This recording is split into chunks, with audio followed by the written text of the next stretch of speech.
Your daughter able to get the house?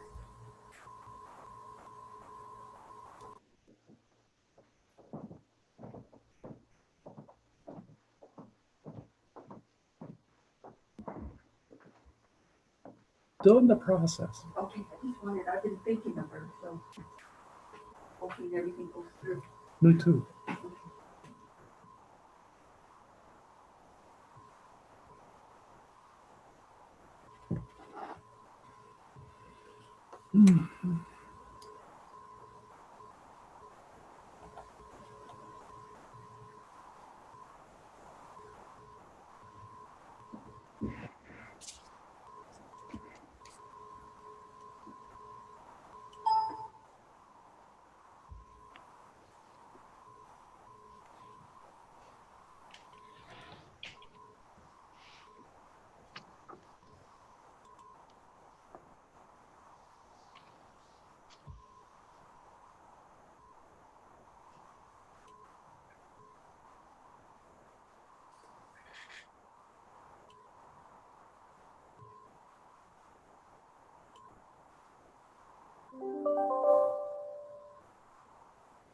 And ladies and gentlemen, at this time we are live.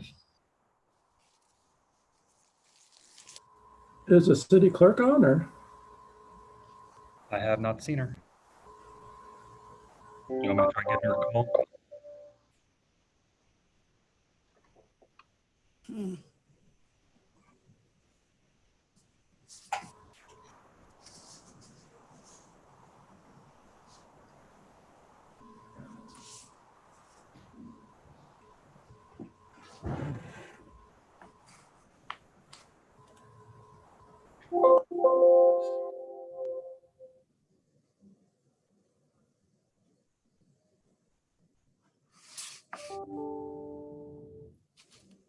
Michelle's working on signing in now.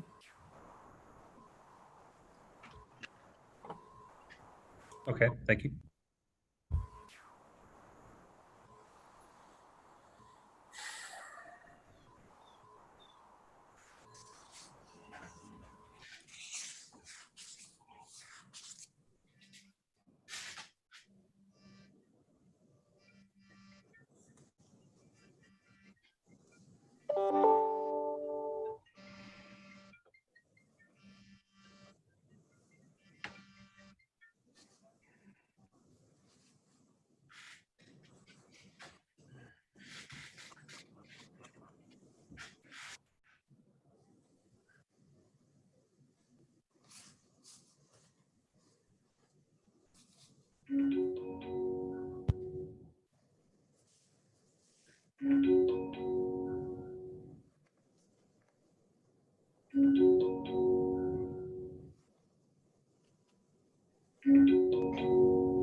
Technical difficulties, but I'm here.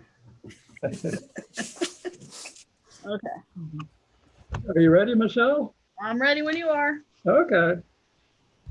I want to call to order the General Employees Pension Board meeting of the City of Tarpon Springs, a virtual meeting on Monday, June 22nd, 2020 at 2 p.m. I want to call the order, do a roll call Mr. Herring, here. Ms. Niffen, Present. Commissioner Vaticiotis, Here. Ms. Mims. Here. Mr. Georgievic. Here. Thank you. Okay. I just want to welcome Commissioner Vaticiotis onto the General Employees Pension Board Committee here. Thank you. I'll go to the first item. It's old business approval of minutes from August 9th, 2018, November 15th, 2018, February 12th, 2019, May 28th, 2019, and November 12th, 2019. Do I hear a motion to approve? I'll make that motion. A second? Okay. I'll second that. Okay. All in favor? Aye.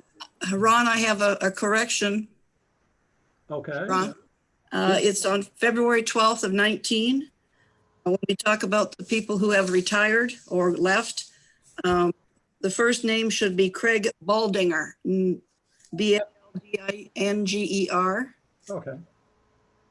And secondly, David Witkowski, the last on that list, is missing his actual termination date of 3/31/2019. Okay. Those are Other than that, everything's okay. just corrections for the minutes. Yeah, they're just typos. Okay. Going to new business. Agenda item number 2, we have retirements, terminations, funds distribution report from the Human Resources Director. I'll give that to you, Jane. Okay. The first we have is Marcella Quinn. Date of eligibility for funds distribution, March 4th, 2020. Vesting schedule 100%. Next, we have Charles Nash. Date of eligibility for funds distribution, March 11th, 2020. Vesting schedule 100%. Next is Paul Rozek. Date of eligibility for funds distribution, March 17th, 2020. Vesting schedule 80%. Next is Travis Durham. Date of eligibility for funds distribution, May 28, 2020. Vesting schedule 100%. We have John Bertrand. Date of eligibility for funds distribution, June 3rd, 2020. Vesting schedule 20%. And lastly, we have Deanna Baltimore. Date of eligibility for funds distribution, June 10, 2020. Vesting schedule 40%. And that concludes my report for this quarter. Okay. Well, thank you. Do I hear a motion to approve the retirements terminations? Motion to approve. A second? I second. All in favor? Aye. Aye. Okay, we'll go to item number 3, presentation and discussion of quarterly fiduciary investment report by Mr. Michael Montgomery, Montgomery Retirement Plan Advisors Incorporated. Thank you very much.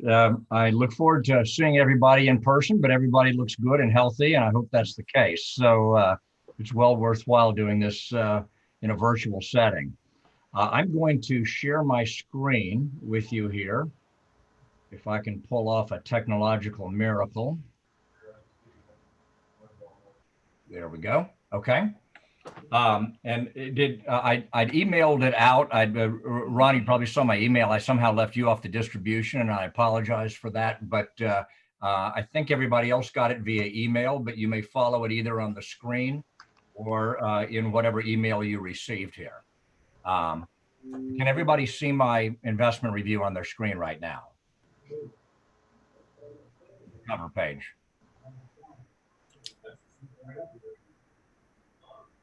No, I see some City of Tarpon Springs screen. Okay, I think it was, let me do this again. I moved it from one of my screens to the other so I wouldn't be looking off to the side, and evidently that was not a good idea. Bear with me a moment. Yeah, I think it was there briefly. Yeah, I think, I moved, I have 2 screens in front of me, and I'm going to move it back over to the other one if you'll. I see Not your mine. cursor rolling around there. Yeah. Okay, it should be reappearing here. There we There we go. go. Okay, There yeah. it is. You'll have to bear with me if you will, if I'm looking slightly over to the right. That's where the screen that it is now on is located.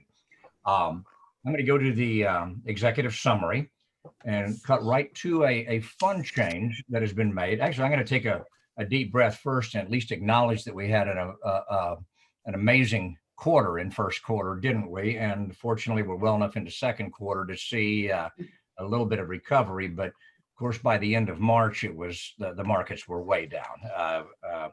And to use the slang term, it was definitely a crash. In U.S. equity markets, corporate bonds did very poorly. And across the board, it was tough to make money most anywhere except maybe in gold. Was one shining example of a fairly positive result. As the executive summary says, U.S. equities were down 20.9%, almost 21% from the tracked by the Russell 3000. And international equities were down even a little bit worse than that during that period of time. My statistic on where U.S. fixed income was a little bit misleading relative to what actual investors earned in the quarter, because this is just the index, and in Q1 we had a tremendous separation between what most what are called core fixed income funds, that is those invested in a broad range of corporate and government bonds, how they performed. More than 90% did not beat the index in first quarter. And the simple answer for that was that the index has a fairly large percentage of government bonds in it as an inherent part of the index, okay?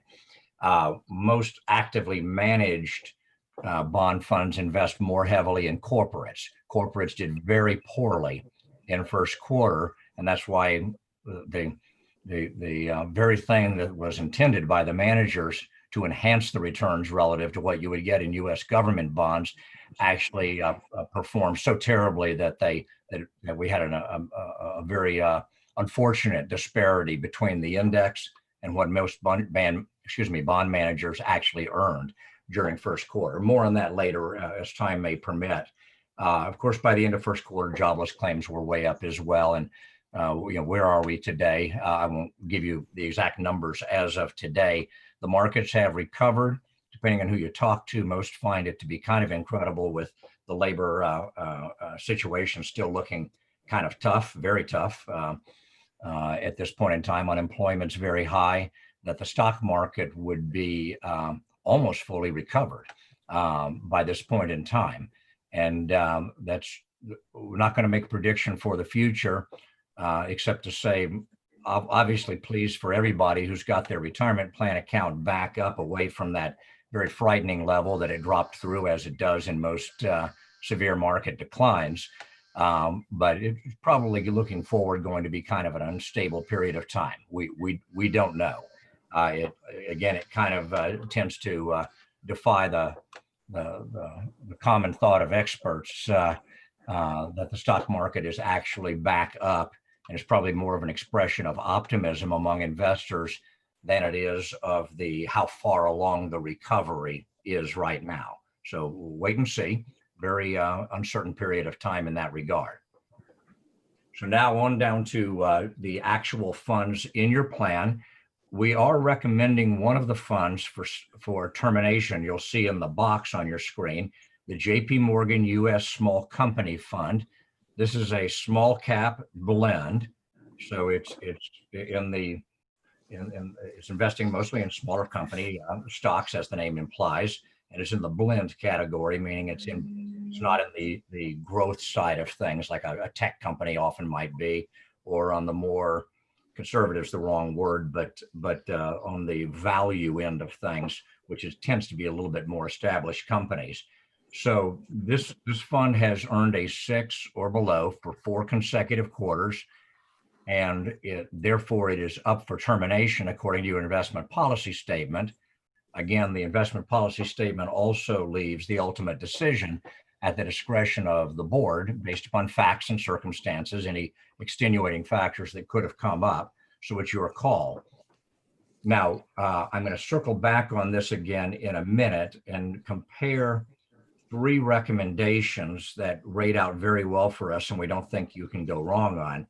The one at the bottom of this list, the Fidelity Small Cap Index, is a pure index fund, therefore lower cost, but it's never going to do better or worse really than the index, other than what would be allowed for its low level of expenses. The other 2 are actively managed, which is a better fit in that sense for the Jpmorgan U.S. Small Cap Company, or the U.S. Small Companies Fund that you have right now. So the question would be whether you wanted to pare down the fund menu by a fund at this point, and we can talk about that later on. So we'll compare 2 actively managed funds as an option for replacement, and then an index fund as well for replacement in a couple of minutes. You have 3 funds, as you'll see I've switched over to the next page, 3 funds that are on watch list, which are not up for termination at this time. The Templeton Foreign Fund is now rated above the normal watch list level of a 6, but as you've experienced in the past on the board, the fund rating system does not remove a fund. It puts a fund on watch list when it hits a 6 or below in the rating system. It does not take it off of watch list until either 1, it's terminated, or 2, at the time that it's achieved a score of higher than 6 for 4 consecutive quarters. So you might call this a recovering fund here. It did fail for 3 quarters, but not 3 consecutive quarters, as it's above that level now. You could, at the discretion, go ahead and terminate this fund. Our view is, in analyzing this fund, is that is not called for at this time. The Invesco Oppenheimer International Diversified Fund has just dropped to watch list for the first quarter in quite a few quarters. It dropped to a 6 this quarter, and that makes it just 1 failing quarter. So we're definitely not recommending termination of this fund right now, and a little bit more on that later on. On these that have just gone on watch list, we don't usually spend a whole lot of time, and we do a deeper dive on rationale for potential termination as months go on or as quarters go on and it remains on watch list, if indeed it does. Wells Fargo Core Bond Fund, I mentioned a couple of minutes ago how actively managed funds, bond funds that invest in a range of both government and corporate bond securities, how they have 90% plus of them underperformed in the first quarter. Now, 1 quarter usually will not drag a bond fund down several points. In this case here, and that isn't the only reason why Wells Fargo fell down, but it certainly didn't help any. The drop off in the performance for that 1 quarter was so severe. But this is its first quarter on watch list. It is rated a 6 now, which put it on watch list. We definitely don't recommend a termination here. We're just going to say, we believe, let the system play itself out. We had an unusual quarter last quarter. Funds have to be held accountable when they drop worse than below their index and their funds scores fall. So we're not asking for a pass on this one. What we're suggesting is you let the system play out, because we're not seeing anything terribly alarming at this time in the underlying management of this fund that would merit a termination after 1 quarter during a turbulent time. The proof will be in the pudding, and we recommend we just keep it on watch list, keep looking closely at it, and let's see how they recover, how they adjust after that very poor first quarter of this year. Get a little bit more detail on a couple of these as we go on today, but any questions right now as we pause and move to a different section of the materials? I have a question, Mr. Montgomery. This is Costa Vaticiotis. I'm new to the committee. Back on your rating for the potential substitutes.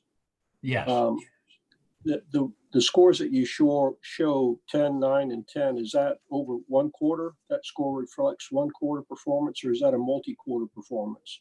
This quarter is, or what you're seeing here is the current quarter. And that's a good point, because we always look back at least 8 quarters to see the trailing numbers.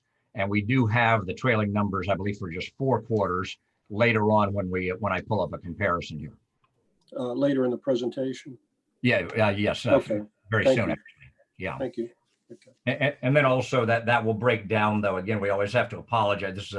It's a very sophisticated program. It's not but it's a multi-factor fund monitoring system. It's not proprietary to us. This is used on many hundreds of billions of dollars of assets around the United States. I believe it's up to $400 or $500 billion right now. So it's a system to which we subscribe that looks at a number of factors.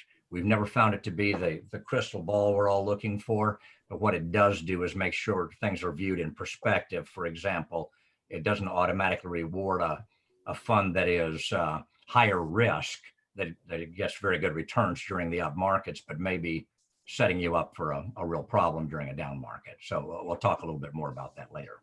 Thank you. So going to a couple of our snapshot pages before we go back to those the fund termination and potential replacement. The next page is a pie graph. Doesn't generally change much quarter to quarter, though, of course, with the market down, you did lose a couple of $1 million of plan assets, at least temporarily, from your plan. You'll see, but the main point of this is to see the current breakdown of your assets in the 2 plans combined, actually. Not by fund, but by type of fund, asset class. And you'll see the asset allocation, the green, is which makes up almost 60% of your plan assets. And you can see that visually as well to the left. This includes your target date series that match a date with the approximate retirement date for a given employee and invests accordingly. As to how conservative or aggressive it is, and your risk-based funds that invest according to conservative, moderate, aggressive type of style. This is where most of the money is, and most people agree that's not a bad thing. It's not inherently better or worse than picking your own investments, but it's a good default option to use that philosophy. Beyond that, you'll see the breakdown of how things divide among other investment types. Probably the most notable one would be the cash alternatives, which is your fixed income or excuse me, your guaranteed account, if you will, that is offered in the plan.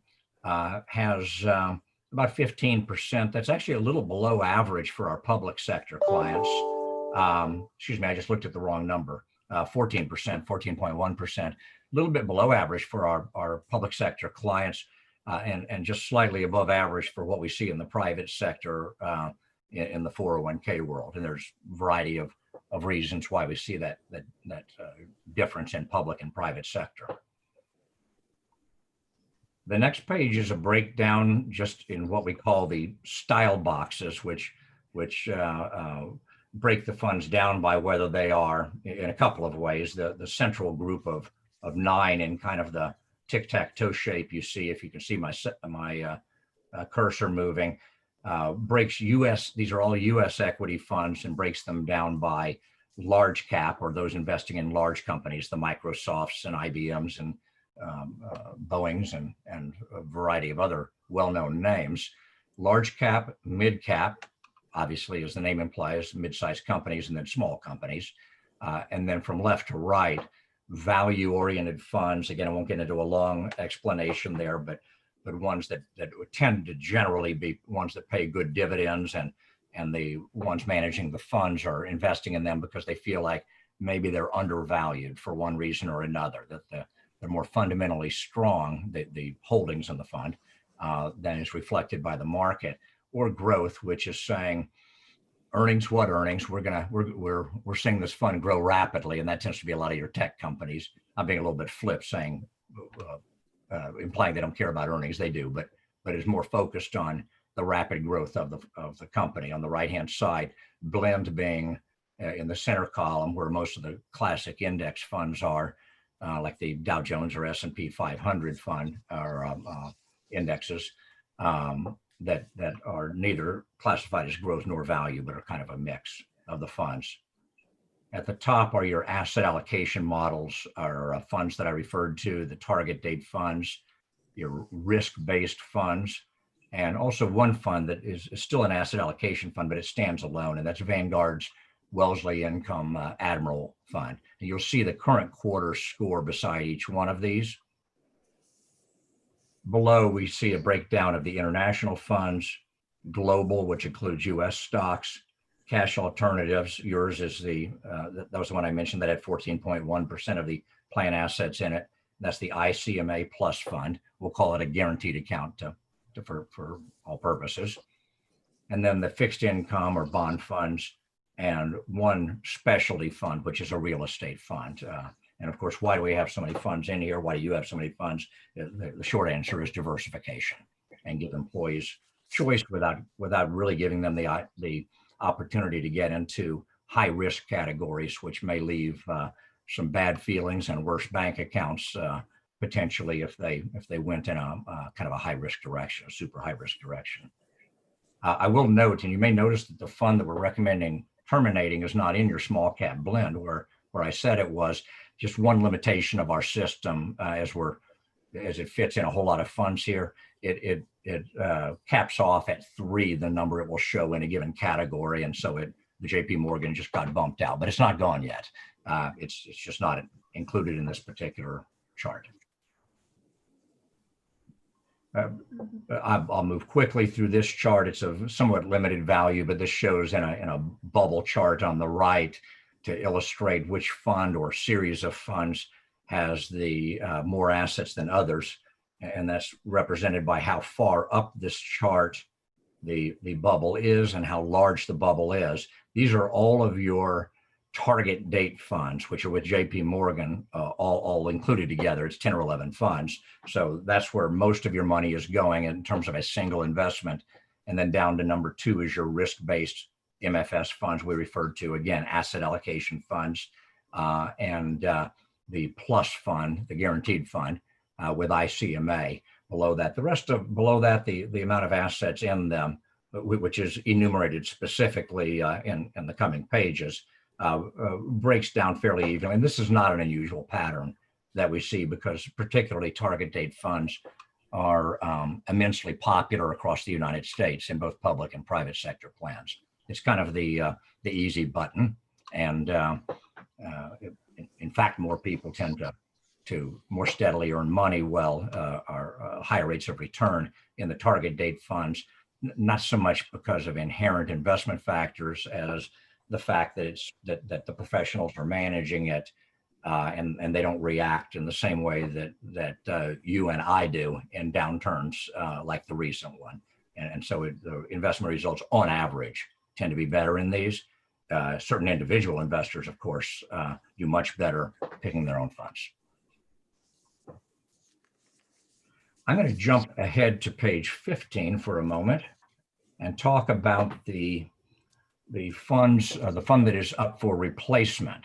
This is what our system is called an asset class review. That just means it compares funds that are in the same one of those boxes in that style box we looked at recently. And so this is comparing the red-orange square here is your current fund that's being terminated, and the two actively managed funds with the BlackRock Advantage Small Cap Core Fund. Again, these are all small company blend, same category that you have this fund in right now.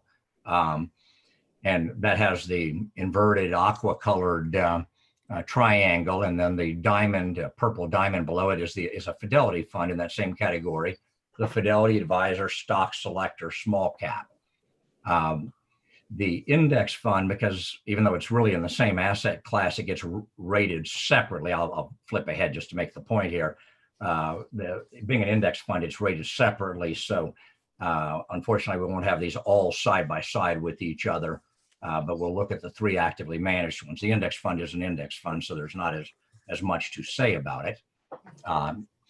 So comparing these, and I'll try to balance again being specific and a little more technical there without just bearing you with a bunch of the mathematical or technical details at the expense of talking plain English and common sense. I'll try to find that balance between the two extremes there.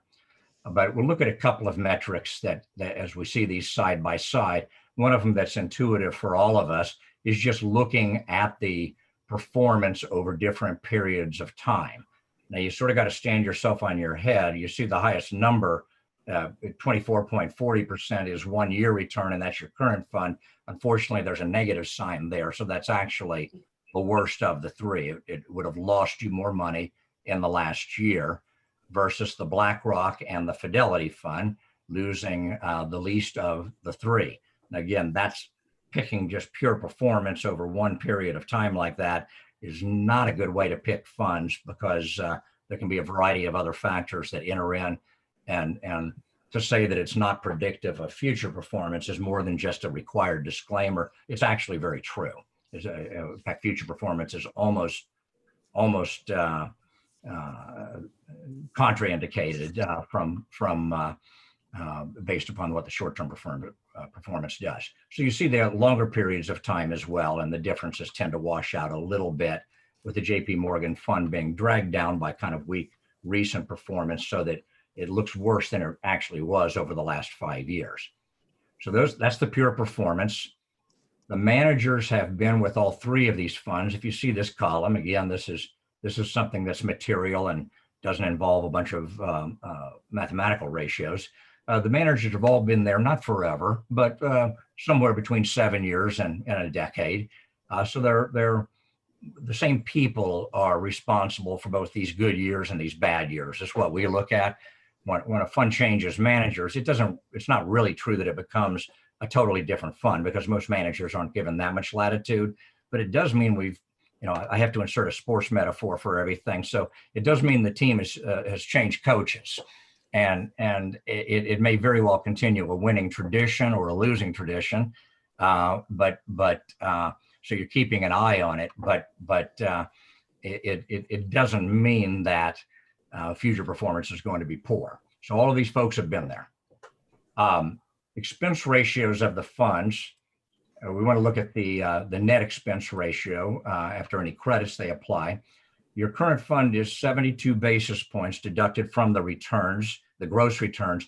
These returns and any returns you see in ours or anybody else's reports are always net after that. Okay, so if you had two funds that earned 10% and they had different expenses pulled out like this, it would mean the one fund at 10% had actually earned more on a gross basis, because it netted 10% even after in my example, 72 basis points, or 7,207%.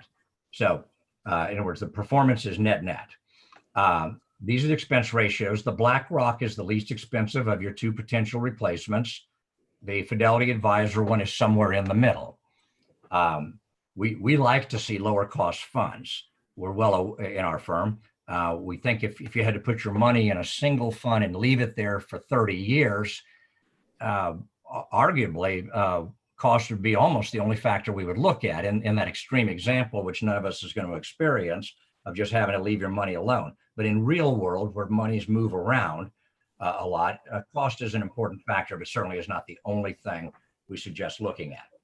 All right, so just below this, the year-by-year returns of the fund show us a little bit about the pattern, and I'm certainly not going to read off each year, but the returns above can suffer what we call endpoint bias, meaning if it's had a really lousy recent year, or sometimes even a quarter relative to its peers, or if it's had a great one, it can drag up the average performance, right?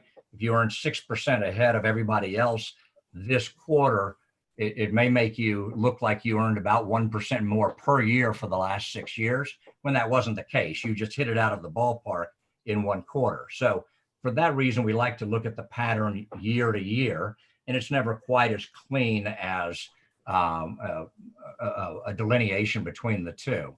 The Fidelity Advisor fund looks best in terms of short-term performance year to date, meaning for first quarter. It also looks second best for last year. You see the 30.6% for calendar year 2019 versus the BlackRock being a little over 32%. And again, on and on, you'll see the pattern year after year at different periods of time. And you'll see that your current fund, the Jpmorgan, had some of its best years, unfortunately, 5 or 6 years ago, and that pulled up the averages that it finally caught up with it here.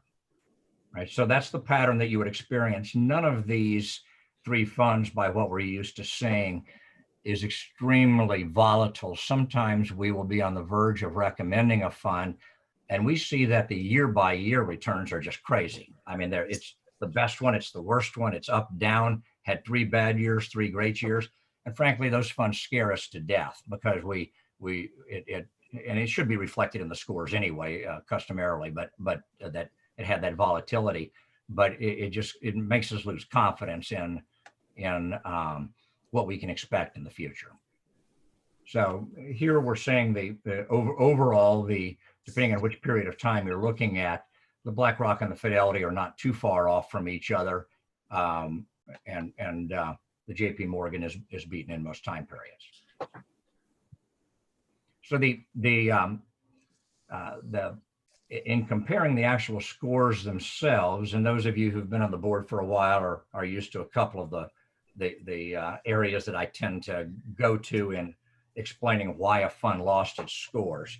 There are 10 points that are available. All of this is covered, by the way, in every quarter in the very last section of this report. So it's a summary of how the system works. It awards up to 10 points. 8 of the points are based in a pass or fail way, where either the fund beat its benchmark, which maybe its peer group, similar funds, or its index. It depends on which one of these ratings we're looking at. So that it will either get a 0 or a 1 in each of 8 categories. And then what we call the qualitative section, which you'll see over here, is less tangible matters. Losing the fund manager will automatically cost it 2 points. Truly excessive fees will cost it points. It sounds like I'm trying to be funny, but somebody going to jail at the fund company or complete corporate disarray will cost it points just because of a little lack of confidence in the team standing behind the fund. And then it will gradually earn them back if it does well. So this one lost 4 points. And a couple of them that are concerning, that are also a little bit more common sense scores. This number that you see me circling here, where it got a 0 under return rank, this is saying in pure returns, not factoring in risk in this particular section, that of similar funds, small cap blend funds, this fund in rolling 5-year periods, so not just the end point of today, but the end point of today going back 5 years, the end point of last quarter going back 5 years from that, the impact of 2 quarters ago going back 5 years from that. So we want to blend out the aberrations, if you will, that this one has trailed now 61% of its peers. It's not devastating, but it's below average. If any fund drops below a 50 percentile compared to its peer group, it loses a point there. This one did. Another area, this one's more technical. I won't get into formulas. In fact, I live in fear that somebody may give me a chalkboard and ask me to write out the information ratio calculation on the board. But the information ratio is a measure by trying to subtract out just the effect of that particular type of market, small cap blend, for example. If it all did well, it's trying to subtract out any returns that may have come just from taking on more risk in the fund, and thereby carving out what impact the actual manager had. Stock selection. Did this fund do well because somebody exercised some skill or luck, or just because that whole type of fund all did well? In this case here, it did worse than 81% of its peer group, and again would lose the point at the 50th percentile. This information ratio, while I'm talking about it, carries over to, this column, where this does not compare against peer group, excuse me, it does not compare against peer group, yes. But it just as a slice of time is looking at what the information ratio, again, the measure of the manager's skill looks like in the marketplace today. We just want this number to be positive. This is a negative 0.69. That's worse than the average, even for a fund that loses its score. So it's somewhat concerning. If it was close, we might say barely lost it. It didn't barely lose it. It lost it fairly significantly. And the last point, this upside downside, the full name is upside downside capture. This is just measuring how the fund tends to do against its peer groups, similar funds, in up markets versus down markets. And to maybe oversimplify it a little bit, this says when the market's up, this fund tends to do, if the market was up 10% of similar funds, this fund tends to be up about, would be up about 9.6%. And that's not inherently bad. That might just make it a slightly more conservative than average fund. But it says in the down markets, like the one we just went through, it tends to lose in that if the average fund was down 10%, about $10.21 in that market. Not devastating, but obviously you want a fund that is managing the downside so that it's not doing worse than its peer group, both in the good times and in the bad times. And whereas this is not an extremely wide spread, it's a legitimate loss of points. So the bottom line on this is this fund scored fine in the other areas, but dropped to a 6. It's been at that level for 4 consecutive quarters now. And whereas we've certainly seen a lot worse, we see this just a classic case of a fund that, according to your investment policy statement, should be terminated at this time, as long as we can find suitable replacements, and we can. I take a breath. I'm going to talk a little bit about the other 2 funds in less detail than I talked about that one, but any questions at this time about the Jpmorgan or about the? Yeah, Mike, I was going to ask you a question there.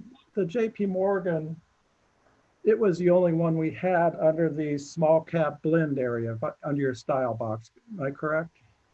Well, no, you have the index fund in the visual style box there. The Jpmorgan was bumped out due to the fact our system only shows 3 funds in the chart, but you do have the index fund in there right now as well, small cap blend. Okay, so the Fidelity small cap index is already we've already have that in our selection. Yes, that's exactly right. So if you were to choose to map or transfer these Jpmorgan monies in the account over to that index, you would be down a fund, which is neither good nor bad. It's just what you prefer to do. Okay, I didn't know if we were choosing between the index and the other 2, one of the 3, but it sounds like we already have the index fund. We just need to choose one of the other 2 actively managed ones. Or you could choose not to have an actively managed fund at all in that category and pick the index fund itself. Okay. Which would put you down a fund. But the other 2, and again, the shorter version, because I've already talked about what the scores that were concerning mean. You'll see the differences. The information ratio that I discussed against the peer groups. This was in its 81st, in the 81st percentile. The BlackRock is in the 4th, meaning only 4% of funds beat it, or really only 3% of funds beat it. 23rd percentile, which is still very good, is top quartile information ratio for the Fidelity Advisor stock selector. Kind of a similar pattern for the rolling returns. Again, this is rolling over multiple 5-year periods. Top 6% for the BlackRock, top 24% for the Fidelity Fund. The areas where the Jpmorgan lost a point, this information ratio point, whereas it was negative 6.69. The BlackRock and the Fidelity Advisor are both around the 0.5% positive, or we'll say around the 50-point positive range, so which is pretty solid.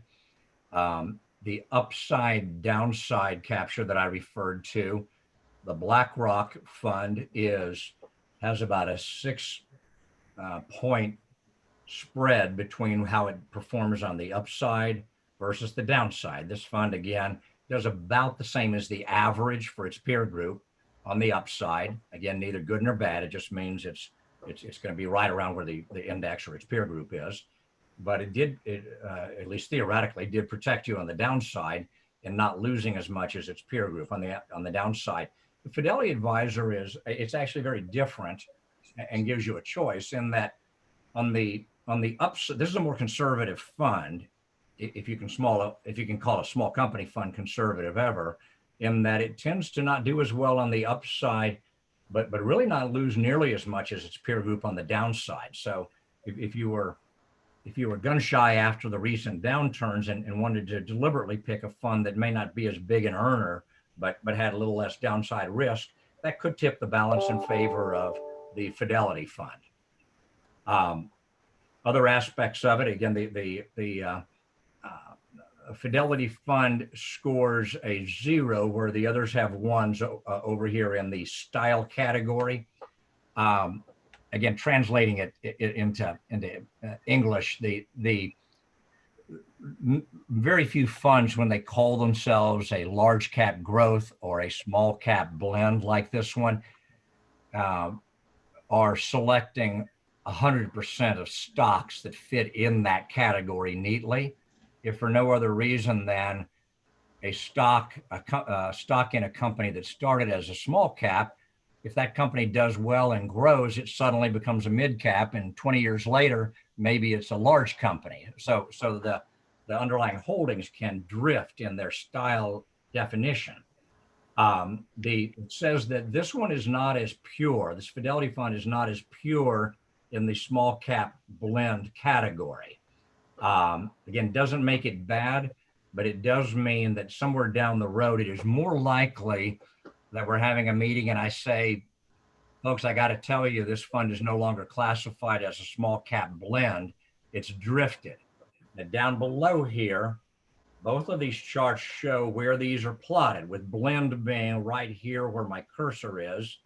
Well, really going all the way up and down, but in the small cap category down here is the pure blend category.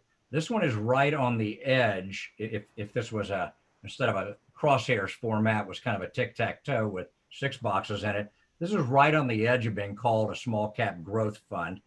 And over on the right-hand side, this tracks it over time. And this point it did get, but it shows how it's drifted, with the tail of it here being 5 years ago, and how it's gradually moved in its style to get where it is today. So this fund has been drifting a little east, if you will, toward the small cap growth category. Why does that matter? Because it does mean that though it seems to be going back more toward the blend side of things, this fund is more likely, or certainly not assured, that it's going to get reclassified at some point down the road. Okay, it's unfortunately very common. What happens in the small cap category is they don't stay put. So that's a basic comparison of the three. And again, to reiterate, from the expense standpoint, which all factors being equal, if they were, you might use as a tiebreaker, the BlackRock is the least expensive of the 3 funds. There's a second page of data I've kind of covered off verbally, or with the charts on this page, what I believe to be the key points, without really getting in the weeds more than you may prefer on these. Do you have questions about the two? Well, I guess I need to look at the index option, but I'll put it out that you have questions about these 2 actively managed funds, differences between the 2 or anything. Just this is Coast of Vaticiotis again, Mr. Montgomery. Yeah. Just the size, if you haven't gone over it, and I may have missed it, the size of the 3 funds. The size of the fund itself, or how much assets you all have in it? No, the size of the funds themselves. It's in our data. I'm having to pause to think whether it is in our charts here on this shorter return. I do not know the answer to that question off the top of my head. I'm sorry. It'd be easy for us to find out, and I can circle back with you. Okay. I would say, from the fact that these funds are all 3 with, including your Jpmorgan, with what I'll call top 5 fund families, and have been around for between 7 and 10 years, they're not small as in under $100 million or anything that might make these scores aberrations. I was just wondering whether they were comparable in size and not distinctly different. Yeah, I'm sorry. I'm sorry. I wish that's actually a very good question for a couple of reasons, and I'm sorry I don't know the answer off the top of my head. Okay. The size actually can be of interest as well on the negative side, where larger can be worse sometimes in the small cap category, as the small cap. Again, these are small companies. And mutual fund families can't and don't want to buy more than a certain percentage. They don't want to find themselves owning the company or 30% of the company or anything like that. So they can't buy as much stock in these small cap companies. And so when a small cap fund gets to be very large, and why do they get to be large? Because they're very successful. When enough money pours in, it actually creates a problem. They find it harder and harder to be able to find good small cap collections that they're not already maxed out in, if you will, on how much money they can invest in them. And so most of the fund families tend to close off a fund. None of these three is closed, or we wouldn't be suggesting them here, but it can be a concern if we see an overly large fund. If I had to take a guess, and I'm sorry, it is just a guess since I don't have those asset numbers in front of me, I would guess that of the three, the Fidelity Fund is probably the largest. And I say that because they're not only drifting to the right, but they're drifting up toward mid cap, which is sometimes an indication, often an indication that they're running out of small caps to buy. So they're having to buy into bigger companies. I do not know that to be the case here, but it would be say an educated speculation on my part. Hey, Mike, I Googled these two while we've been talking. Oh, good. I've got the BlackRock, and it says net assets 277.84 million. 277.84 million. Okay, so that'd be 278 billion. If I'm not I may be slipping my decimal point there. Yeah. That sounds too odd. That's too large. 277 million, right, Ron? Yes. Oh, just a straight 270. Okay, I'm sorry. I was trying to do a I think conversion to add zero there. I just tried to Google it quick. That's it's got net assets 277.84 and then the letter M. The Fidelity is a little smaller at 35.12 with the M. So the Fidelity is a smaller one. Those numbers are so small that it makes me question whether they may be naming the fund itself versus the, if you will, the strategy, the different classes of the fund. Okay. Did you pull it up by the specific ticker symbol of the fund? I put in the name exactly the way they were. Okay. Most of these funds come out in multiple share classes, and the BlackRock, you see the letter K at the end of it. I mean, that's the K share class, which is an institutional class, and the Z class, which is also an institutional for the Fidelity. Your Jpmorgan is called an R6 class, which it means it's specific, only used in retirement plans. There are other share classes. I think the number for all of them combined would be larger, meaning it could turn out the one that looks smaller is actually larger than the other if we lump together all the share classes, which is a legitimate thing to do because the only differences between the classes is the expense ratio, the expenses associated with it. Now, Mr. Montgomery, I've got the BlackRock at 1.3 billion net assets. Okay. YahooFinance.com or the Yahoo app. Okay. That sounds a little more like to be, well, one of them is pulling up the fund overall, it sounds like, or the strategy as it's called.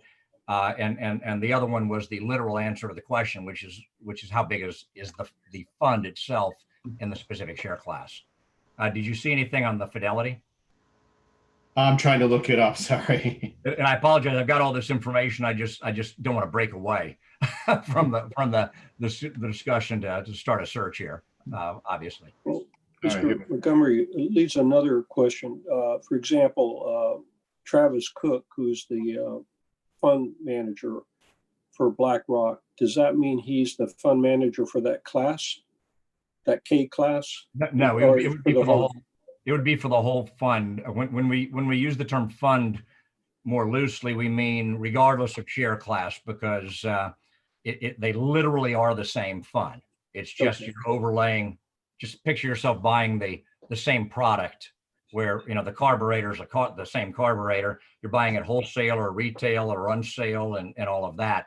That's kind of what's happening here. So it's, Okay. there'll only be the same, it would be the same manager always. All right, okay, thank you. Mr. Montgomery, I've got 1 billion in assets for the Fidelity Fund. Okay, okay. In my view, the difference in the asset amounts there is not particularly material in terms of forecasting where they may go in the future. They're both a little bit on the large side to be honest with you, but their performance is doing very well for the moment, so it's something we'd keep an eye on. But they're certainly solid enough that the performance is not an aberration, which you might see if we had literally a $50 million fund. We will not even knowingly recommend a fund that's in the under $75 million, just because we don't think the track record has credibility.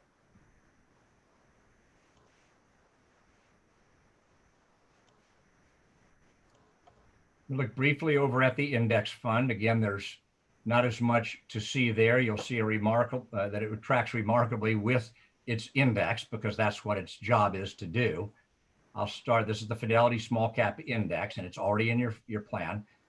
The most striking thing about most index funds, at least the ones that we would recommend, is that it's very, very inexpensive, 0.03%, virtually free, if you will.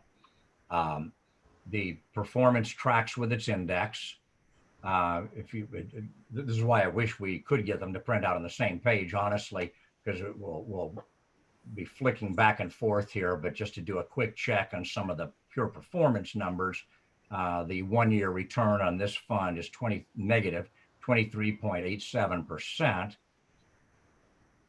And the 1-year return on your current one is slightly worse and slightly better than the index on the other two. I'm going to look at one more at some point. You may tire of it going back and forth, but let's look at the 3-year performance. Negative 4.5% on this index fund over that period, and negative a little bit worse again on the John Hancock, a little bit better on the BlackRock and the Fidelity over that period of time. So you can pick your time period, and I'll tell you whether you should be investing in index funds or actively managed. Just kind of as an aside, very broad statement. In a down market, you know, active management is more expensive, and I won't try to resolve is index fund investing better or active management better, mostly because our opinion is we don't have an opinion. We think it depends on the preference of the investor and how much they value costs and a lot of other factors. And that's why we tend to recommend both index and active management in our menus.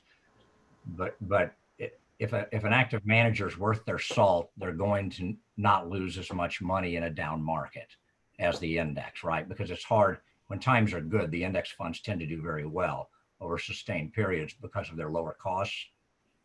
So most active managers did lose less than the market in this downturn that concluded at the end. Or the downturn didn't conclude it, but the downturn as of March 31st. So having looked at these 3 funds, is there a preference of the committee on which one, if indeed you do want to follow through and replace the Jpmorgan, which one you would like to utilize of these potential replacements, the existing index fund or the BlackRock or Fidelity Advisor fund? So Mike, it's either mapping all the money into the Fidelity Index Fund or choosing one of the other 2 actively managed. Right, and as with all your other past fund changes, the dollars would automatically be moved over from the terminated fund over to the fund choice that you have selected. Yes, Okay. it's not just a choice thing.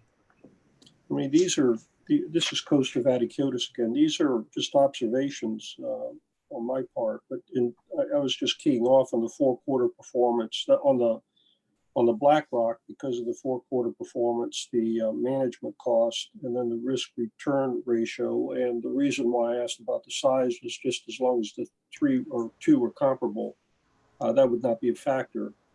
Those are just observations. So there may be something else that someone else sees that might lean towards the Fidelity Advisor stock rather than the BlackRock.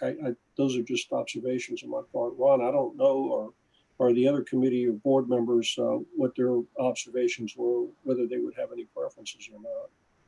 And I think my about the same thing, that they had the BlackRock had the 4 quarters of the score of 10, and it had the lower cost ratio. So I was leaning toward that, but I'd like to hear if the other board members, what they think. Well, I'm really into index funds and I like Fidelity, but the BlackRock scores 10 straight through. The InfoPure group looks good. The up-down rating looks good for both Fidelity and BlackRock. And I think we should have choices. So based on all those points I touched on, I like the BlackRock fund. I would agree with you. I do think we do need that diversity. They do have some good points. Their scores are more consistent. I would agree with the BlackRock. And I agree as well. I like the BlackRock. So Mike, that would leave, even if somebody wanted to choose the Fidelity index, that's still a selection out there. Oh yeah, yeah, absolutely. Yeah. You know, probably except for new hires, most of those people that favor the index strategy, this one or any of the others in your menus, are probably already there. But you know, most of them anyway. Okay. Well, I guess we'll take a motion to remove the Jpmorgan U.S. Small Company R6 and replace it with the BlackRock Advantage Small Cap Core K. Do I hear a motion to approve that? Motion to approve. A second? I'll second. This is Coast of Vaticiotis. All in favor? Aye. Aye. Okay. As we have in the past, we will communicate with ICMA that will look that will then come back to y'all and ask for. I think generally they accept an email confirmation that this is indeed the will of the board. But we'll do the first outreach to ICMA to get that process going. Okay. Thanks, Mike. And probably y'all of those of you who've been on the board know the historic history of timetables on this. You have to give a 30-day participant notice, and that in internal ICMA processing. Ballpark, we're probably looking, here's the end of June, we're probably looking at late August, or if we were rounding to the first of a month, it would be more likely a September 1 change more so than an August 1, given the normal timetable. Very good. I know we're just crossed over the 1 hour mark, and so I'll be brief, except where there may be questions that come in, and just skimming well, not skimming, but going quickly without anywhere near this level of depth over the ratings for the other funds, mostly commenting if there's something either that you ask or if we see a 3-point reduction or drop or something for the quarter. Of course, we'll point that out and comment on why it may have happened. Your MFS risk-based asset allocation funds are grouped because this comes as a matching set, if you will. You don't usually bring in one of these 4 funds. And so the system breaks down each one of those funds individually, with 3 of them this quarter being rated a 9 and the other one an 8, all well above average. The the average fund in the mutual fund universe rates a 6, which is enough to get you on watch list in the system. It's a tough system, but so these are above average. They average a score of a 9. It's 1 point off from where they were the prior 3 quarters.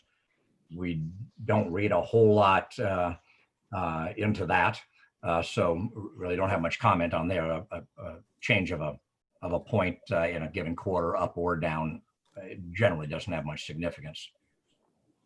So those are the risk-based asset allocation funds. The Jpmorgan funds, the target date funds, and again, these are 10 or 11 funds, the ones that have dates after them in every 5-year increments, so the employee can select, if they wish, the date that is closest to when they might be retiring. And again, theoretically, it's matched to the type of equity versus bond and other investment, the mix that is more commonly appropriate to a person in that age group or that distance from retirement. So you have a series of them. They're averaging a score of an 8, which is up 1 point this quarter. You can see the minor fluctuation over the last 4 quarters, 8.7, 8.7 going back. And as I said before, when it was going on the downside, don't read much significance into that change at all.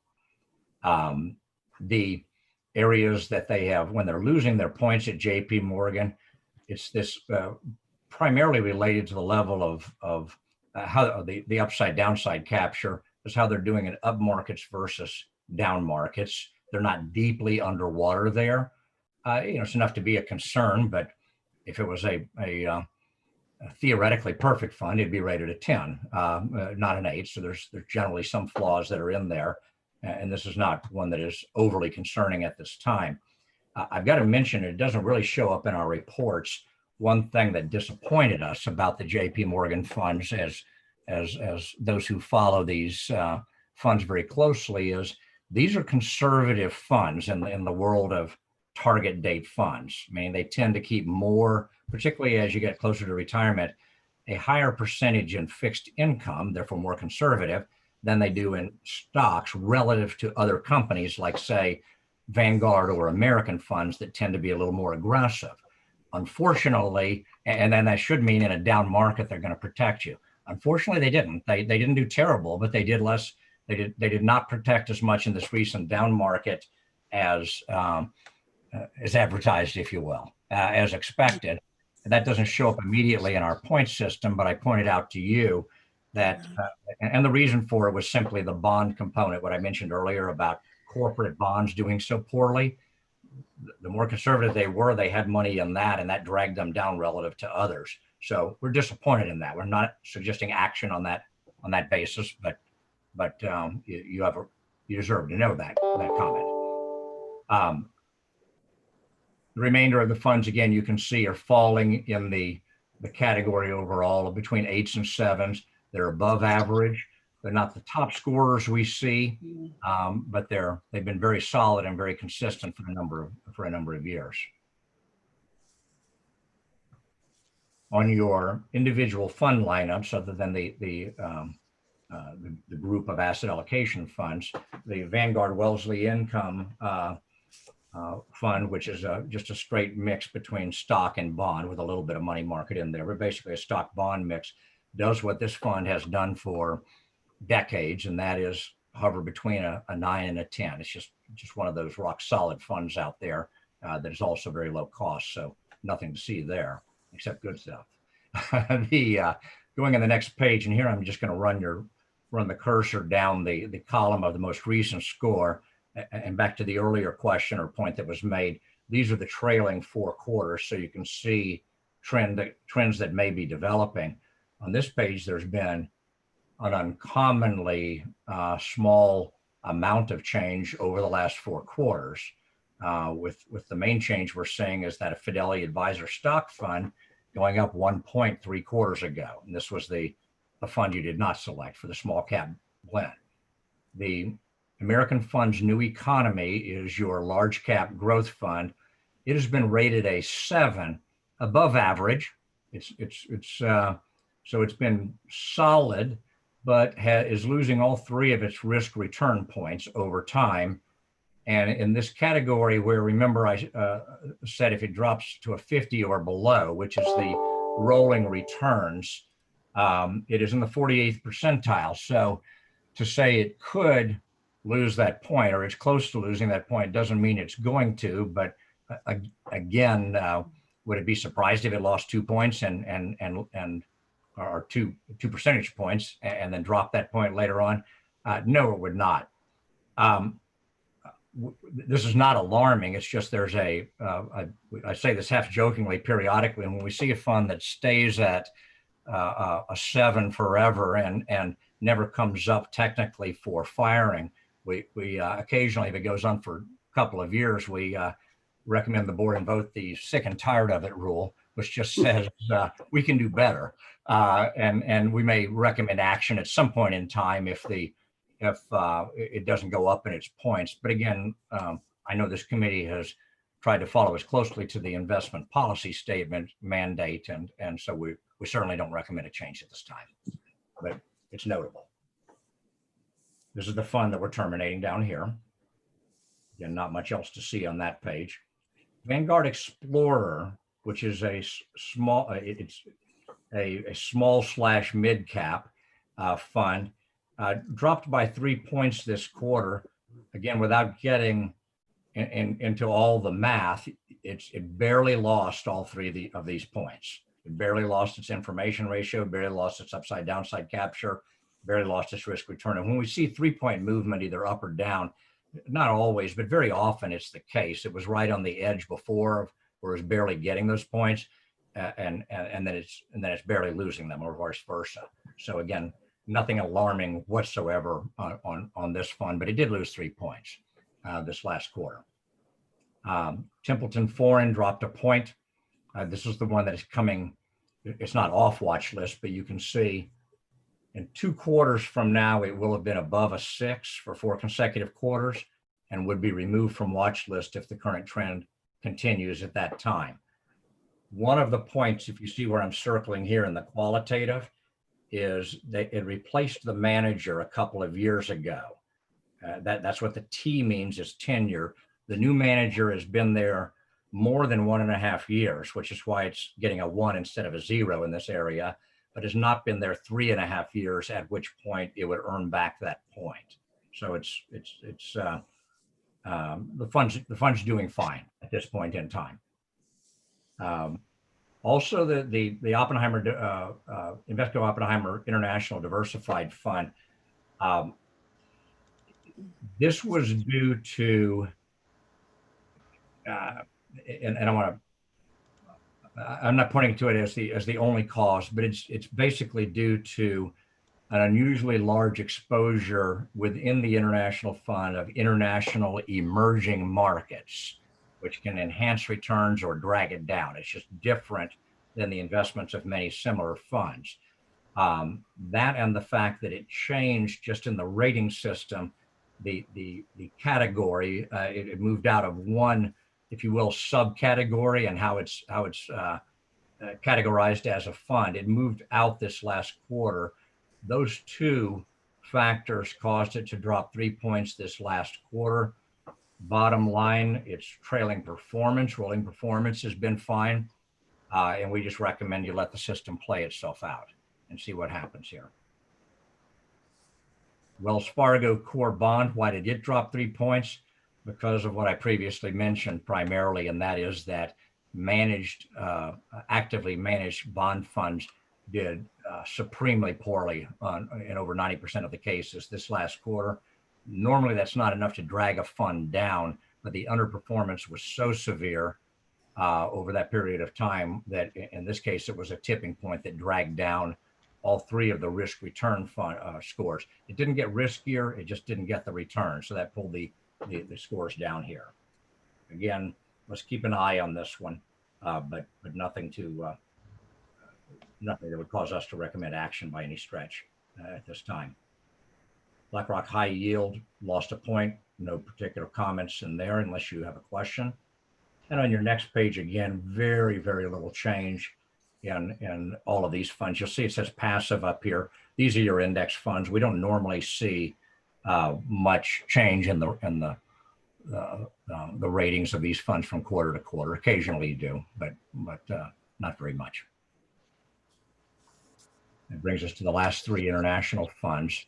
And those are the comments that I have on the funds. Any questions on the funds themselves? I want to mention something briefly about the target dates before we wrap up, but I want to be respectful of your time as well. Are there questions on these funds? No, don't have one. No. Okay. What I wanted to mention is this, and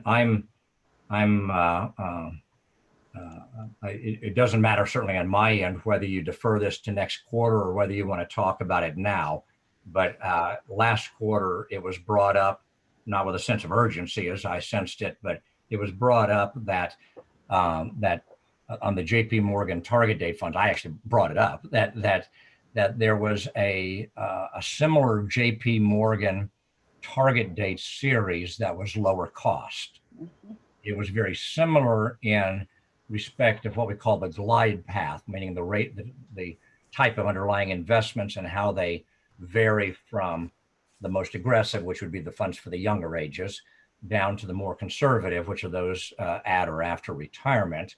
And it reduces the cost, not just because they're running a bargain on the same fund, but because they have a slight difference in that some of the categories, the underlying funds that make up each target date fund, they're using index funds for those underlying fund, and then actively manage Jpmorgans for others. So we call it a blend fund. When I brought that up, the committee said, well, yeah, maybe we could talk about that sometime, saves money, are there drawbacks? We could put that on the agenda. I am prepared to talk about that, but it's also a quarter after the hour. And so I will, other than that, I'm ready to wrap up with my portion. So would you, it is not a long discussion that we would engage in. So just so you don't feel you're signing up for another 45 minutes, but do you want to discuss that now? Or do you want to discuss it next quarter? How long do you think it might take, Mike? It might be worth it to go over it if it's not too Yeah. long. I can do it in 15 minutes. You can have, I see Michelle up on the screen is the only face I see. So Michelle, maybe you can flag me down if I'm getting within 2 minutes of the end, and I'll see you. I'll try to self-discipline here. All right, I'm going to switch over to what is shown on my screen here. If I can do this without, get out of that. There we go. Are you seeing something different on your screen now? Just to make sure I did it successfally. Okay, wonderful. Okay, this is what we call a target date fund analysis, and this is fairly intuitive in the comparisons. We just plotted out in this report the two funds, your current Jpmorgan series, which is called, their name for it is the Smart Retirement series, target date funds, versus the Jpmorgan Smart Retirement Blend, which is the one that has some index funds in it. There's a couple of key points. One of the more important ones is expenses. You're paying, it's not really very high for a target date fund. It's about average. You're paying 0.46%, 46 basis points right now. Because they insert some index funds in key areas, it would drop to 29 basis points.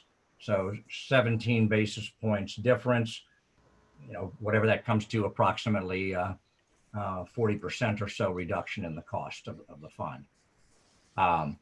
Both of them have the same glide path. I'll show you this to you visually in the next slide or two. It's a moderate one. They're both, whereas your current one is all actively managed funds. Amazingly, Jpmorgan selected all Jpmorgan funds for the underlying funds in here, which is always a surprise. And the new one is active and passive management. Jpmorgan doesn't manage index funds at all, so they reached out to iShares for the index funds in the component. The score of the underlying funds averages 7.6 in the Jpmorgan ones, your current suite, and 9.0 in the mixed indexed and active suite being considered. And an interesting stat is how many of the underlying funds are themselves would be on watch list in our system. Okay, now we can't pull out any fund out of Jpmorgan. It's their fund. So the underlying funds that make up the asset allocation of the funds, 7 of them of some 20 or so that are in this fund were on watch list, and only 2 on the smart retirement. The 338 investment manager selection is not relevant in this case, so I'll take it out. The glide path between these, and again, what this is showing is the higher up it goes is the percentage of equities, stocks of various sorts that are in each fund.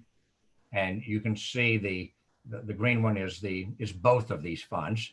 Starts at about 90%, exactly 90% really in the early days.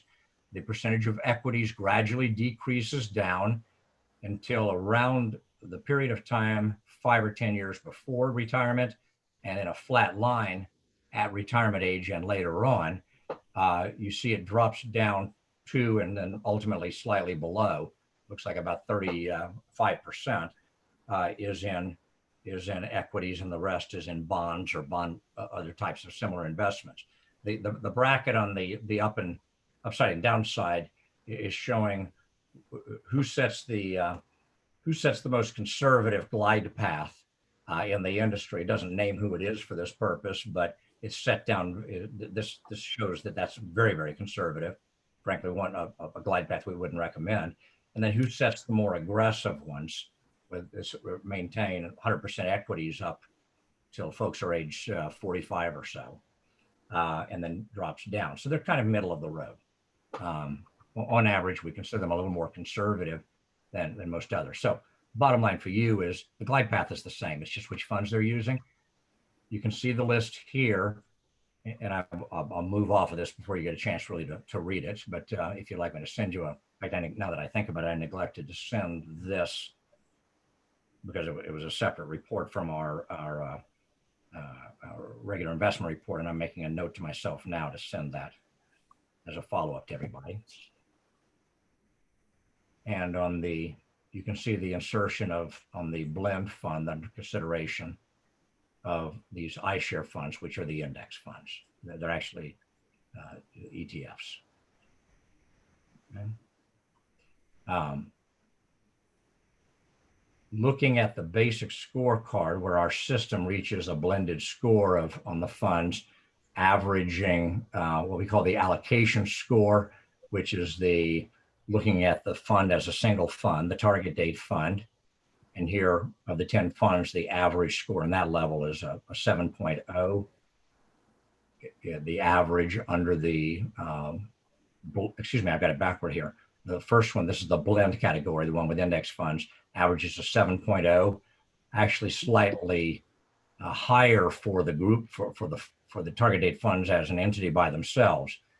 The inverse is true for when we look at the individual underlying funds, and this is the number we showed you a second ago, and that is the average score of the underlying funds, that the ones shown on these prior pages, is much higher at a 9.0 on the blend scores that not the recommended, but the potential fund replacement, and a little bit lower at 7.6.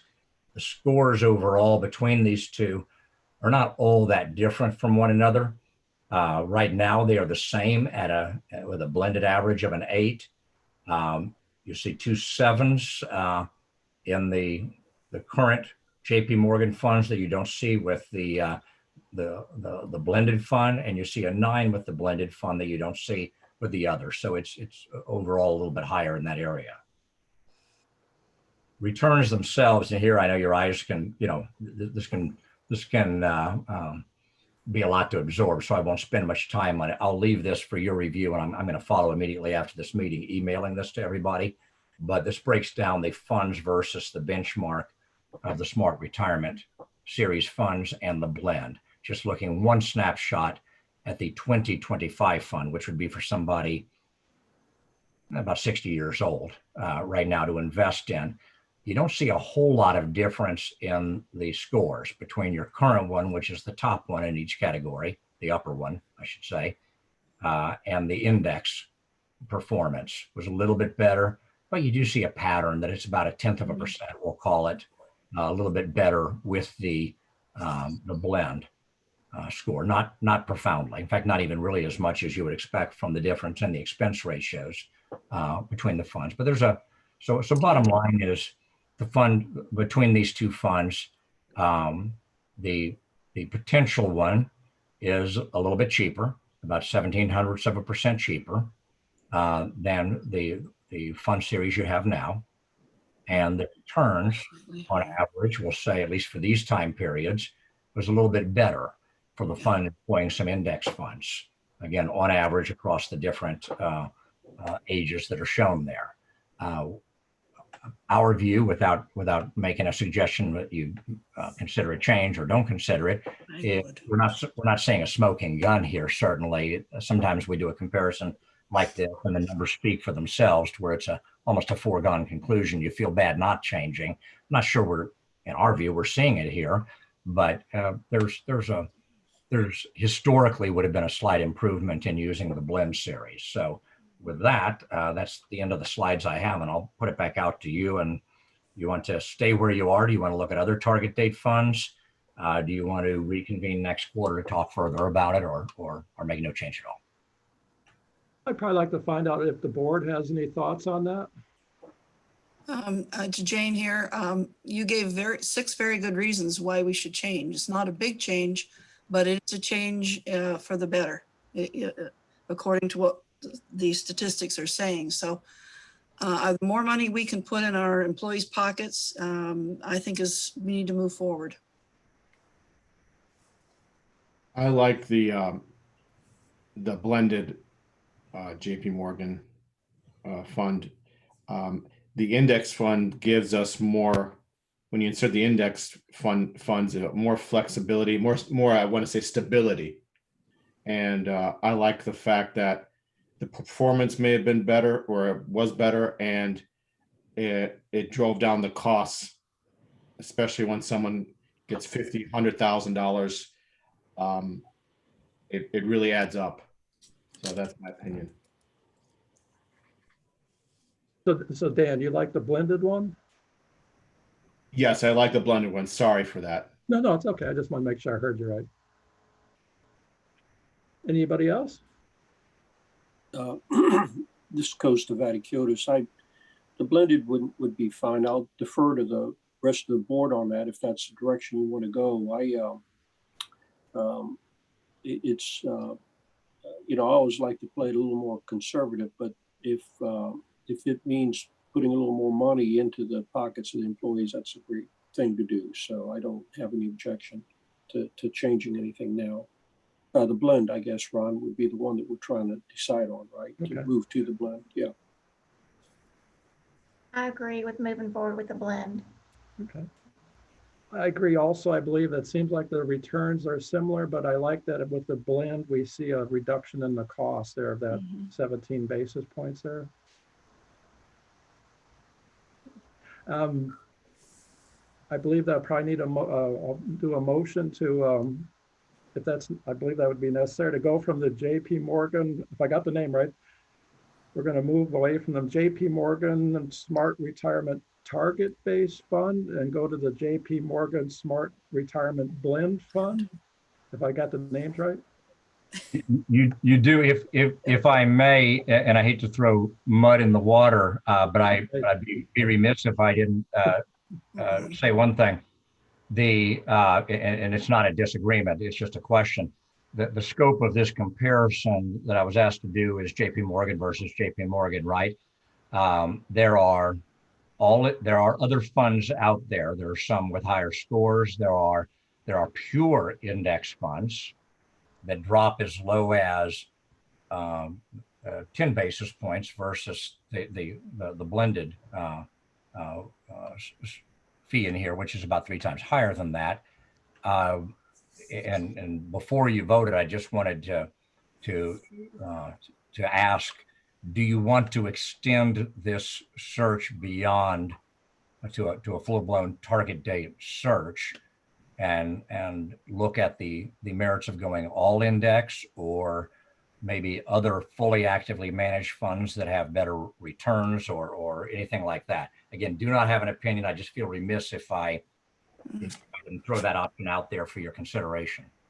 No, that's a good point. If there's some other things out there, maybe it might be good if we looked into it. If we can go down another 10 basis points, or maybe there's some better returns. So maybe we should Yeah.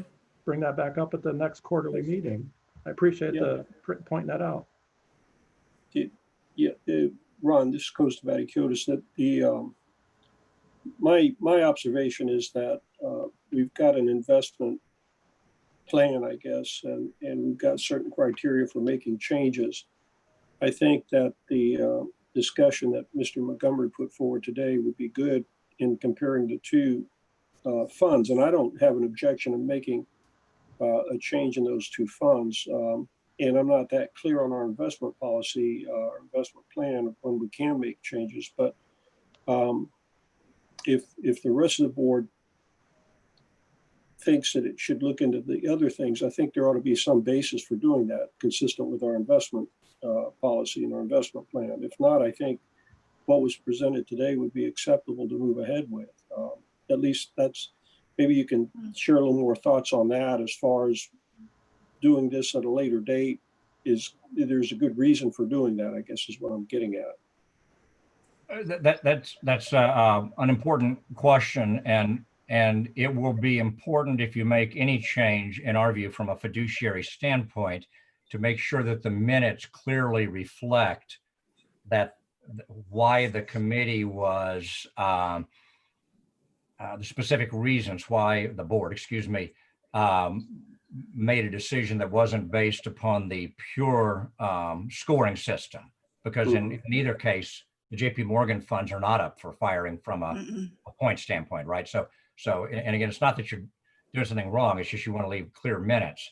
So either way, if you voted to change to the blend today, or you looked at other options next quarter and voted to go to company X funds or pure index, it's all okay. You just want to have a clear reason. And I would suggest that probably one of those reasons would that would show thoughtfulness of the board and be very consistent with the discretion given to you in the investment policy statement would be either one, to say that the board deemed lowering expenses significantly to be an important interest for the participants that went beyond the scoring system. And it's an understatement to say that is stretching the authority of the board. No, it's quite common. Some folks may say this fund's done pretty well, but it's really, really expensive. And here's another fund that's rated very well and it's cheaper, and that's well within your discretion. And a second reason could simply be that the board has determined that they prefer an indexing strategy as a philosophical decision, that they feel that in this area, that indexing would be an appropriate approach to this category. Both of those, and I bring up those two examples because they're very easy to define and very easy to document. It's either a primarily index-based series or it's not. So it's not one of these just a general judgment call that the board decided to move the target date money over to American funds target dates, and there's fuzzy reasons given as to why. That you would not have that case. So yes, if you wanted to go strictly by the scoring system, you should not make a change at all right now. Right. If you wanted to follow the investment policy statement but exercise the discretion that is encouraged for the board to have, then you could proceed as you wish here and just leave clear documentation. I guess what I was getting at, let me just clarify this. We've got two Jpmorgan smart retirement funds that we're looking at. And I could see the rationale of going with one that is very close to investment and everything, but the costs are lower. To me, I could see that. But I just don't want to get into the mode, I mean, just as a new board member, of giving the appearance that we're chasing funds, moving into different investment groups, correct categories for whatever, just to try and reduce the fund on this one Jpmorgan Smart Retirement Target Fund. If we're going to do it for this one, why don't we do it for all of them, I guess is what I'm getting at. And so I think the rationale is here for making the change between these two funds. But I just want to express some caution if we get into this mode of opening it up to looking to some funds that are not related to Jpmorgan Smart Retirement at all. That's all. Maybe I'm missing something, and maybe a little too conservative in that. But I just wanted to at least share my thoughts with you on this. You know, as someone who does nothing but advise fiduciaries for a living, I can tell you, you make a very good point. The conclusion doesn't need to be that you not do it, but when you said, yeah, you don't want to start don't want to inadvertently start an open door of another fund's rated an 8, but we want to get rid of it because we've heard something about a new fund. You're right. That sort of thing can get out of hand. So we would certainly recommend that anything like this would be done with great discretion and infrequently. Yeah, Mike, I don't think we do change that often, from what I remember, but that's why I think maybe we need to wait and come back next quarter and look at everything that's available out there. Okay. And That's just my thought. I'm not sure what the rest of the board thinks. Mr. Montgomery, I think that we should look at Vanguard, look at Wells Fargo. My wife's plan, is doing much better, in my opinion, the last I looked at it. Just give it a hard look. It's our fiduciary duty. If we can save, participants money over the long term, there's nothing wrong with that. That can't be held against us. That's the nature of the market. Fees are going lower. I'm not saying we have to chase these cheaper funds, but if the performance is better, if the up-down ratios, all that stuff is better, and the fees are less, then we got to go there. We got to look at it. We owe it to our participants to at least look at it and say, we explored everything, and okay, we're going to go with this Jpmorgan blend. It is, within the best. So that's my opinion.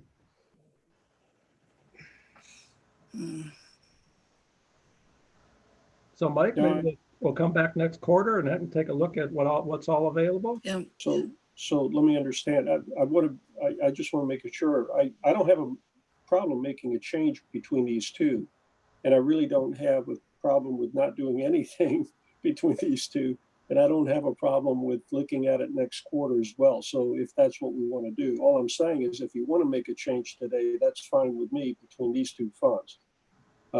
I just would like, and I'll try and learn more between now and next quarter as far as our investment policy and getting back to the thoughts that I shared with you.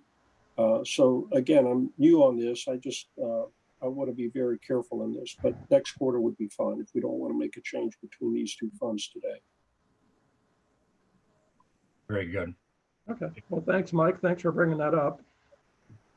You're very welcome. And by the way, benchmarking or doing what we're doing next quarter is always appropriate.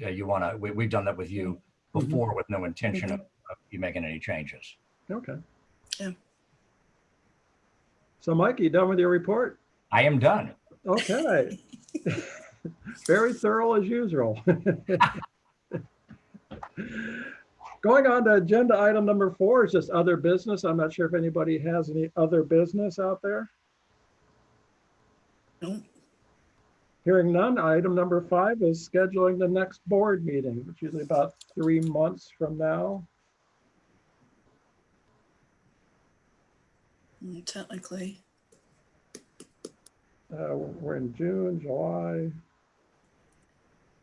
September sometime, Mike? Or? And let me take a quick look here. Let's see. Yeah, we're a little later in the quarter than we usually have been meeting recently. We've, for kind of obvious reasons with the COVID issues.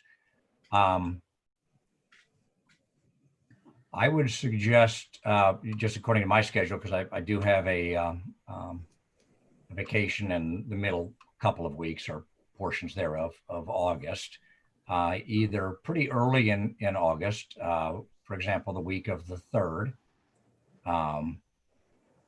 Or look sometime into September.